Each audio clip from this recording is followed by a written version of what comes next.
religion is one kind of addiction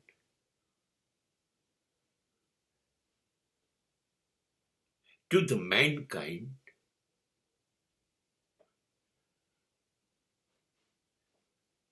નશો છે, ધર્મ અફીણ ગાંજા ચરસ કરતા વધુ ખતરનાક. એમાં ડૂબેલા માણસ મગજ, બુદ્ધિ, તર્ક અને દલીલથી દૂર થઈ જાય છે, વિચાર શક્તિ ખોઈ દે છે. આસ્તિક છે નહીં. આસ્તિક અને નાસ્તિક બંને સરખા છે. એના કરતા આસ્તિક કરતા નાસ્તિક વધુ ઈમાનદાર છે, કેમ કે સ્પષ્ટ કે છે ઈશ્વર છે નહીં અને હું ઈશ્વરમાં માનતો નથી. આ નાસ્તિક છે. તમને ખબર છે, ભારત કરતા 200 વર્ષ આગળ જીવતા 5 દેશ, Japan, Switzerland, Finland, Denmark, Jack ગણતંત્ર, આ 200 વર્ષ આગળ છે.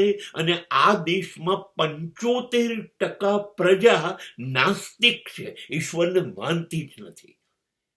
અને આ દેશ વિશ્વના સૌથી અમીર દેશોમાં પહેલા 10માં છે, કદાચ પહેલા 5માં છે. અહીંની પ્રજા વિશ્વની સૌથી વધુ સુખી છે, કેમ કે એણે ઈશ્વર પર આધાર રાખવાનું બંધ કરી દીધું. રશિયામાં જઈને કોઈને તમે પૂછો તો ખરા, ઈશ્વર શું? નહીં, એ બાળકને ખબર જ નથી ઈશ્વર શું, સ્વર્ગ નર્ક શું, આત્મા શું, મોક્ષ શું. આ બધું શિક્ષણ આપ્યું જ નહીં. માટે રશિયા મહાસત્તા, આ 5 વિશ્વના સૌથી સુખી દેશો. કેમ કે પછી વિજ્ઞાન, મેડિકલ, સ્પેસ, ટેકનોલોજી ની પાછળ જ માણસ વિકસશે. કેવી રીતે શક્ય છે કે કેટલા વર્ષોથી કેન્સર શોધવા માટે એની દવાઓ માનવ જાત, સૌથી અધિકૃત માણસો મહેનત કરી રહ્યા છે. અને ભુવા અને તાંત્રિકો તમને પાણી આપે, માદળિયા બાંધે, બાધા લેવડાવે અને કેન્સર મટાડે. ખબર નથી પડતી આ ધર્મ છે. આ ધર્મ છે જેમાં ઇસ્લામ અને ખ્રિસ્તીઓ 200 વર્ષ લડ્યા ધર્મયુદ્ધના નામે. આ ધર્મ છે. વિશ્વ યુદ્ધમાં જર્મની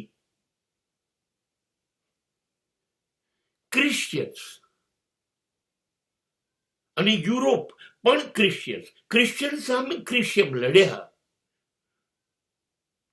શું કામ વાંચો છો બાઇબલ? જીસસના બંને હાથ લડ્યા,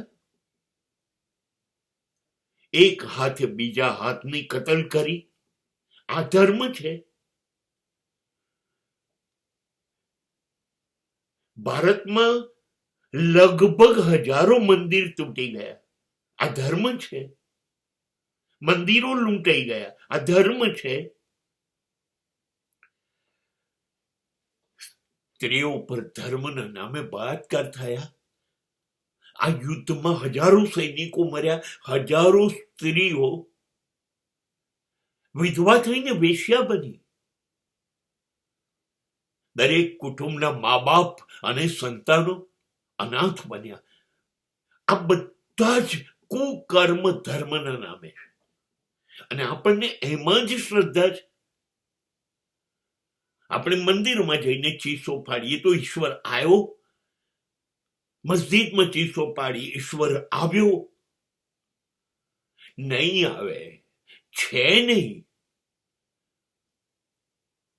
અને આપણને આ નશો કરાવડાયો છે એટલા માટે. તમે 200 વર્ષ પાછળ કેમ છો? એટલા માટે તમારે કંઈ કરવું નથી, અયાશી કરવી છે.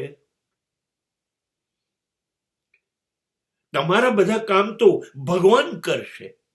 અમે શું કરીએ? અમે 140 કરોડ જીવ પેદા કરીએ દુઃખી થવા માટે. આ છે ધર્મ. નહીં નહીં નહીં.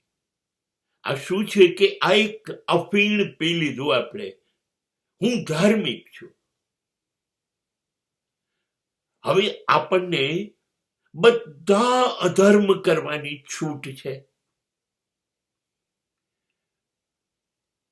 સવારે મંદિર, મસ્જિદ, દેરાસર, ચર્ચ જઈ આવો. દીવો અગરબત્તી કરી દો અને પછી બજારમાં બેસીને ગ્રાહકોને લૂંટો, શોષણ કરો, છેતરપિંડી કરો, ખૂના મરકી કરો. કેમ કરી શકો? તમે અફીણ પી ગયા છો ધાર્મિક હોવાનું, અને તમે આસ્તિક છો. તમે ઈશ્વરને માનો છો અને ઈશ્વરને તમે જોયો જ નથી, અને તોય તમે માનો છો. આ બી કમાલ છે. ઈશ્વરને ચૂંદડી ચડાવો છો, નાળિયેર ચડાવો છો, ચાલતા જાઓ છો, ખાલી નાટક કરો છો, એકાદ 2 વખત ભૂખ્યા રહેવાનું. આ બધી લાલચ ઈશ્વરને આપો છો, કેમ કે લાલચુ તમે છો.